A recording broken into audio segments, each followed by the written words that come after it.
വളരെ സന്തോഷമുള്ളൊരു വാർത്തയാണ്. കഴിഞ്ഞ കുറേ ദിവസമായി ഡ്രൈവിംഗ് സ്കൂളുകളും ആയിട്ടുള്ള ഒരു തർക്കത്തിലൊരു സമരത്തിലായിരുന്നു അവരെല്ലാവരും.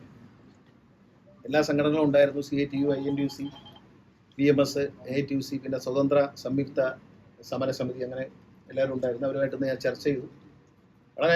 വളരെ പോസിറ്റീവായിട്ടുള്ള ഒരു ചർച്ചയാണ് നടന്നത്. എൻ്റെ റിസൾട്ട് അവർ എല്ലാവരും സമരം പിൻവലിച്ചതായിട്ട് അറിയിച്ചിട്ടുണ്ട്. ഇതിനെ നമ്മുടെ ഒരു സർക്കുലർ പിൻവലിക്കണം എന്നായിരുന്നു സമരത്തിൻ്റെ ആവശ്യം. പക്ഷേ സർക്കുലർ പിൻവലിക്കുകയല്ല, സർക്കുലറിൽ വളരെ ഞങ്ങൾ തമ്മിൽ സംസാരിച്ചതിൻ്റെ അടിസ്ഥാനത്തിൽ വളരെ ആശയസമ്പുഷ്ടമായ ചില മാറ്റങ്ങൾ സർക്കുലറിൽ വരുത്തുകയാണ്. അത് മെയിനായിട്ടുള്ളത് 40 ലൈസൻസ് ഒരു ഓഫീസിൽ എന്നാണ് പറഞ്ഞിരുന്നത്. ഇപ്പം നമ്മൾ ഒരു motor vehicle inspector 40 licence test നടത്തും. അപ്പോൾ 2 മോട്ടോർ വെഹിക്കിൾ ഇൻസ്പെക്ടറുള്ളിടത്ത് 80 ലൈസൻസ് ടെസ്റ്റ് നടത്തും. ഇത് പര്യാപ്തമല്ല എന്ന് ചിലപ്പോൾ തോന്നുന്നു. 10 ലക്ഷത്തോളം ലൈസൻസ് ലേണേഴ്സ് കെട്ടിക്കിടക്കുന്നു എന്നാണ് പത്രത്തിൽ വാർത്ത വന്നത്. പക്ഷേ ഞങ്ങളിപ്പോൾ പ്രാഥമികമായിട്ട് കമ്പ്യൂട്ടറിൽ പരിശോധിച്ചപ്പോൾ 2.5 ലക്ഷം ലൈസൻസ് മാത്രമേ ലേണേഴ്സ് കെട്ടിക്കിടക്കുള്ളൂ. ആ ബാക്ക്ലോഗ് നമ്മൾ പരിഹരിക്കും. അപ്പോൾ ഒരു സ്ഥലത്ത് 40 ലൈസൻസ് പോരാ. അപ്പം നാളെ ഞങ്ങൾ ലിസ്റ്റ് എടുക്കുന്നുണ്ട് ഓരോ RT ഓഫീസിലും സബ് RT ഓഫീസിലും എത്ര ലേണേഴ്സ് പെൻഡിങ് ഉണ്ടെന്നോ. അപ്പോൾ പെൻഡിങ് ഉള്ള സ്ഥലങ്ങളിൽ എൻഫോഴ്സ്മെൻറ്റിൽ നിന്ന് കൂടുതൽ ഉദ്യോഗസ്ഥന്മാരെ നിയമിച്ചുകൊണ്ട് 40 ആ വ്യക്തിയും 40 ടെസ്റ്റ് ആയിരിക്കും എടുക്കുന്നത്. അങ്ങനെ എടുത്തുകൊണ്ട് ഈ ബാക്ക്ലോഗ് പരിഹരിക്കാനാണ് തീരുമാനിച്ചിരിക്കുന്നത്. ലേണേഴ്സ് ലൈസൻസിൻ്റെ കാലാവധി തീരുമെന്ന ഭയം വേണ്ട. 6 മാസം കഴിഞ്ഞാലും അത് എക്സ്റ്റെൻഡ് ചെയ്ത് പോകും. ചെറിയൊരു ഫീസ് അടച്ചാൽ അത് എക്സ്റ്റെൻഡ് ചെയ്ത് പോകും. ആ പരീക്ഷ പിന്നെ എഴുതേണ്ട, അത് എക്സ്റ്റെൻഡ് ചെയ്യും.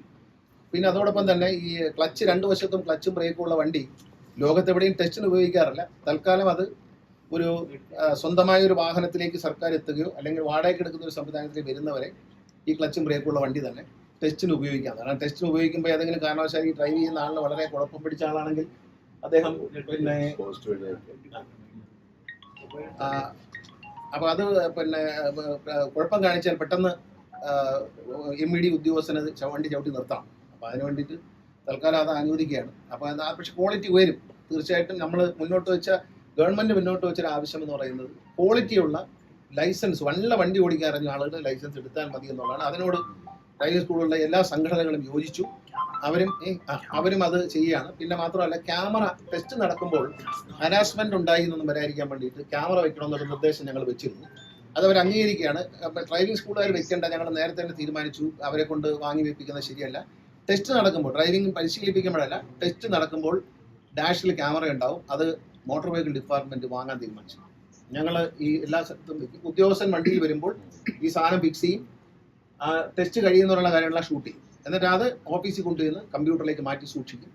3 മാസം വരെ സൂക്ഷിക്കും. എന്തെങ്കിലും കംപ്ലൈൻറ്റ് വന്നാൽ അത് എടുക്കും. പിന്നെ കൃത്യമായ ടെസ്റ്റാണോ നടത്തിയെന്ന് നോക്കും. കാരണം 2 വശവും ക്യാമറ ഫേസ് ചെയ്യുന്ന ക്യാമറ വാങ്ങാനാണ് ഞങ്ങൾ ആഗ്രഹിക്കുന്നത്. അതായത് ഫ്രണ്ടിലേക്ക് റോഡിലേക്ക് കാണത്തക്ക രീതിയിൽ. അപ്പോൾ ടെസ്റ്റിലുള്ള കള്ളത്തരങ്ങളൊന്നും നടക്കില്ല എന്നുള്ളതാണ്. പിന്നെ ഈ സമരത്തിലൊക്കെ പറഞ്ഞ പോലെ ആരുടെയും കഞ്ഞൂടി മുട്ടിയതിൽ ഒരാൾക്കും തൊഴിൽ പോകത്തില്ല. എല്ലാ ചേച്ചിമാർക്കും സഹോദരിമാർക്കും ഒക്കെ വണ്ടി ഓടിക്കാൻ പഠിപ്പിക്കാം. പക്ഷെ ഡ്രൈവിംഗ് പഠിച്ച് 5 വർഷം കഴിഞ്ഞവരായിരിക്കണം എന്നുള്ളത്. പിന്നെ 15 വർഷമാണ് വണ്ടിക്ക് പറഞ്ഞിരുന്നത്. അപ്പോൾ കുറച്ചുകൂടെ പുരാതനമായ വണ്ടി ഓടിക്കണമെന്നുള്ളവരെ ആവശ്യം പരിഗണിച്ചുകൊണ്ട് അത് 18 വർഷമായി വർദ്ധിച്ചു. പിന്നെ അതുപോലെ തന്നെ ഈ ഒരു പ്രപ്പോസൽ ഞാൻ മുന്നോട്ട് വെച്ച് അവരത് അംഗീകരിച്ചു. വളരെ സന്തോഷത്തോടെ. ഈ ഡ്രൈവിംഗ് സ്കൂളുകൾ പല സ്ഥലത്ത് പല റേറ്റ് വാങ്ങി. അപ്പോൾ അത് ഏകോപിപ്പിക്കാൻ വേണ്ടി 3 മാസത്തിനകം റിപ്പോർട്ട് തരത്തക്ക രീതിയിൽ ഒരു കമ്മീഷനെ സർക്കാർ നിയമിക്കും. ഇതിനൊരു പഠനം നടത്തി, വിദഗ്ധരൊരു പഠനം നടത്തിയിട്ട് എല്ലാവരുടെയും താരിഫ് പഠിപ്പിക്കുന്ന, സ്ത്രീകളിൽ നിന്ന് കൂടുതൽ പണം വാങ്ങുന്നതായിട്ട് ചില ആരോപണങ്ങൾ, സ്ത്രീകളിൽ നിന്ന് കൂടുതൽ പണം വാങ്ങുന്നു. പിന്നെ അങ്ങനെ അതൊക്കെ ഒഴിവാക്കാൻ വേണ്ടിയിട്ട് അതിനൊരു കൃത്യമായ ഫീസ് നിശ്ചയിക്കാൻ എല്ലാ സംഘടനകളും വളരെ സന്തോഷത്തോടെ അവർ സ്വീകരിച്ചിരിക്കുകയാണ്. അതും നമ്മൾ ചെയ്യും എന്നാണ് ഇന്നത്തെ ഈ ചർച്ചയുമായി ബന്ധപ്പെട്ടത്. അതെ, ഇപ്പൊ തൽക്കാലം ആദ്യം റോഡ് ടെസ്റ്റ് ആദ്യം എന്നുള്ള മാറ്റി ആദ്യം എടുത്തുകൊണ്ട് പഴയ പോലെ റോഡ് ടെസ്റ്റ് പിന്നെ എടുക്കും. പക്ഷേ റോഡ് ടെസ്റ്റ് റോഡിൽ തന്നെ എടുക്കും. റോഡ് ടെസ്റ്റ് ഗ്രൗണ്ടിൽ എടുക്കാൻ പറ്റില്ല, റോഡിൽ തന്നെ എടുക്കും. അതോടൊപ്പം തന്നെ 1 മാസത്തിനുള്ളിൽ ഇവരൊരു നമ്മളൊരു ഡിസൈൻ അങ്ങോട്ട് കൊടുത്തിരുന്നു. അപ്പോൾ അത് വരയ്ക്കാൻ കുറച്ചധികം സ്ഥലം വേണമെന്നൊക്കെ അവർ പറഞ്ഞതുകൊണ്ട് അവർ തന്നെ ഒരു 3-4 ഡിസൈൻ ഇങ്ങോട്ട് തരാൻ പറഞ്ഞു. അപ്പോൾ 1 മാസം കഴിഞ്ഞ് കൃത്യമായ ഓഫീസർമാരെ അവരുമായി ചർച്ച ചെയ്തിട്ട് സ്ഥലത്തിൻ്റെ പരിമിതികളെല്ലാം കണക്കെടുത്തുകൊണ്ട് അവർ ഇതേ കാര്യങ്ങൾ ഈ കേന്ദ്ര നിയമത്തിൽ പറയുന്ന, മോട്ടോർ വെഹിക്കിൾ നിയമത്തിൽ പറയുന്ന കയറ്റത്തിൽ നിർത്തിയെടുക്കുക, പിന്നെ സിക്സാഗായിട്ട് എടുക്കുക വണ്ടി, പിന്നെ വണ്ടി റിവേഴ്സ് പാർക്ക് ചെയ്യുക, സൈഡ് പാർക്ക് ചെയ്യുക, ഇതെല്ലാം ഉൾപ്പെടുന്ന ഒരു പ്ലോട്ടാണ് നമ്മൾ ഉണ്ടാക്കിയിരുന്നത്. ആ പ്ലോട്ട് വരയ്ക്കാൻ കൂടുതൽ 50% സ്ഥലത്ത് ഇതിനെ വേണമെന്ന് പറഞ്ഞതുകൊണ്ടാണ് അതിനെ ഒന്ന് പരിഷ്കരിക്കാൻ അവർക്ക് തന്നെ വിട്ടുകൊടുക്കുക. പക്ഷേ ഈ പറഞ്ഞ കാര്യങ്ങളെല്ലാം അതിലുണ്ടാകും. ഈ കയറ്റിറക്കം, സിക്സ് ആഗ്, എല്ലാ കാര്യങ്ങളും ഈ പറഞ്ഞ ഈ ഇപ്പോൾ വരച്ച പടത്തിലുള്ളതെല്ലാം ഉണ്ടാവും. പക്ഷെ അത് എങ്ങനെയാണ് കുറച്ചുകൂടെ കുറഞ്ഞ സ്ഥലത്ത് ചെയ്യാൻ പറ്റുന്ന നോക്കിയിട്ട് ചെയ്യും. പരമാവധി ടെസ്റ്റുകൾ ഇനി മുതൽ ഘട്ടം ഘട്ടമായി സർക്കാരിൻ്റെ സ്ഥലങ്ങളിലേക്ക് മാറ്റും. ഇപ്പോൾ തന്നെ KSRTCയുടെ സ്ഥലങ്ങൾ കണ്ടെത്തിയിട്ട് എത്ര സ്ഥലം നമ്മൾ കണ്ടെത്തിയത്? 21 സ്ഥലങ്ങളിൽ നമ്മൾ KSRTCക്ക് ഡ്രൈവിംഗ് ടെസ്റ്റ് നടത്താവുന്ന സ്ഥലങ്ങളുണ്ട്. അത് വരും ദിവസങ്ങളിൽ ഒന്ന് ലെവൽ ചെയ്യുക, അതിലേക്ക് ഡ്രൈവിംഗ് ടെസ്റ്റ് നടത്തും.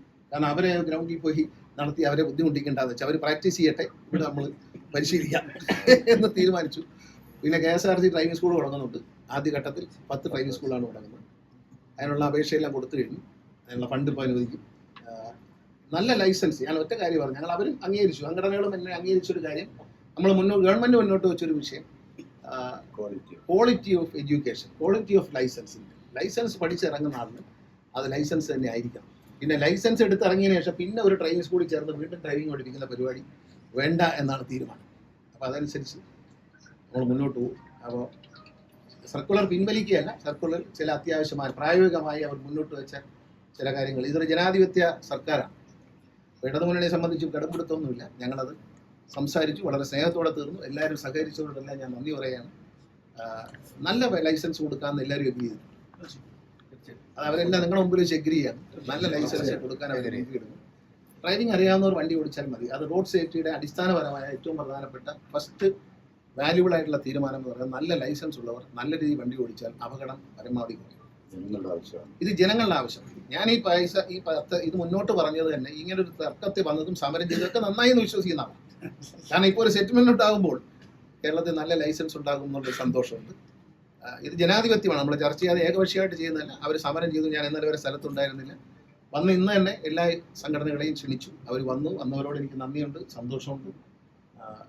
തീർച്ചയായിട്ടും നല്ല ലൈസൻസ് ഉണ്ടാവട്ടെ, നല്ല അപകടങ്ങൾ കുറയട്ടെ. കേരളത്തിലെ ലൈസൻസ് എന്ന് പറഞ്ഞാൽ ഇന്ത്യയിലെ ഏറ്റവും മൂല്യമുള്ള ലൈസൻസ്. ഞാൻ പറയാറുണ്ട്, കേരള യൂണിവേഴ്സിറ്റിയിൽ നിന്ന് ഒരു ഡിഗ്രി എടുത്താൽ അതിന് വേറെ പല യൂണിവേഴ്സിറ്റികളെക്കാളും വിലയുണ്ട് എന്ന് പറയുന്ന പോലെ കേരളത്തിലെ ലൈസൻസ് ഉണ്ട് എന്ന് പറഞ്ഞാൽ അത് ഇന്റർനാഷണലി ഒരു ലൈസൻസിന് പോകാൻ പറ്റുന്ന തരത്തിലുള്ള സ്റ്റാൻഡേർഡുള്ള ലൈസൻസ് ഹോൾഡേഴ്സായി മാറട്ടെ. അതിനെല്ലാവരും സഹകരിക്കാൻ സമ്മതിച്ചിട്ടുണ്ട്. എല്ലാവരെയും സഹകരണത്തിന് നന്ദി. ഒരു വലിയ പ്രശ്നമല്ലായിരുന്നു, എന്നാലും അത് തീർന്നു. എങ്കിലും നല്ല ലൈസൻസ് ഉണ്ടാവുമല്ലോ സന്തോഷം. മാധ്യമങ്ങൾക്ക് നന്ദിയുണ്ട്, ഇതെല്ലാം ശ്രദ്ധയിൽപ്പെടുത്തി. മാത്രമല്ല, കേരളത്തിലെ ജനങ്ങൾ നല്ലൊരു ലൈസൻസ് ഉണ്ടാവണം എന്നുള്ള കാര്യത്തിൽ എനിക്ക് തന്ന പിന്തുണ, അത് മാധ്യമങ്ങളിലൂടെയും കേരളത്തിലെ ദൃശ്യമാധ്യമങ്ങൾ, പത്രമാധ്യമങ്ങൾ എൻ്റെ സതുദ്ദേശത്തെ തിരിച്ചറിയുകയും നിങ്ങൾ നൽകിയ പ്രോത്സാഹനം, അത് മാത്രമല്ല ഈ മാധ്യമങ്ങൾ എടുത്ത നിലപാട്. കാരണം വെച്ചാൽ നല്ല ലൈസൻസ് തന്നെ എടുക്കണം എന്നുള്ള നിലപാടാണ് പലപ്പോഴും ദൃശ്യമാധ്യമ ചർച്ചകളിലും പത്രങ്ങളിലും എല്ലാം ഉണ്ടായിരുന്നത്. അത് സോഷ്യൽ മീഡിയയിലൂടെയും ഇതിന് വലിയൊരു സപ്പോർട്ടാണ് തന്നത്. കാരണം നല്ലൊരു ലൈസൻസ് ഉണ്ടാവണം, അപകടങ്ങൾ കുറയ്ക്കണം എന്നുള്ള നിലപാടിനെ അനുകൂലിച്ചു. ഇപ്പോൾ ഡ്രൈവിംഗ് സ്കൂളിലെ സംഘടനകളും ആ നിലപാട് അവർക്കും ബോധ്യപ്പെട്ടു, അവരും അത് അംഗീകരിക്കുന്നു. നമുക്ക് എല്ലാവർക്കും ഒരുമിച്ച് ഒരു നല്ല നാളേക്ക് വേണ്ടി നമുക്ക് മുന്നോട്ട് പോകാം. നല്ല റിസൾട്ട് തന്നെ ആയിരിക്കും, ഒരു സംശയവുമില്ല. ഈ ഫീസിന്റെ കാര്യത്തിൽ അതൊരു കാലകാലങ്ങളായിട്ട് പല ഘട്ടങ്ങളിൽ ആവശ്യം ഉയർന്നു വന്നിട്ടുള്ളതാണ്. ഏകീകരിച്ചൊരു ഫീസ് വേണം. അതപ്പോൾ KSRTC നിശ്ചയിക്കാൻ പോകുന്നത്, കാരണം ഒരു സർക്കാർ സ്ഥാപനം നിശ്ചയിക്കുന്ന ഫീസ് ആയിരിക്കുമല്ലോ കുറച്ചുകൂടി മെച്ചപ്പെട്ടു. അപ്പോൾ അത് നിശ്ചയിക്കാൻ പോകുന്ന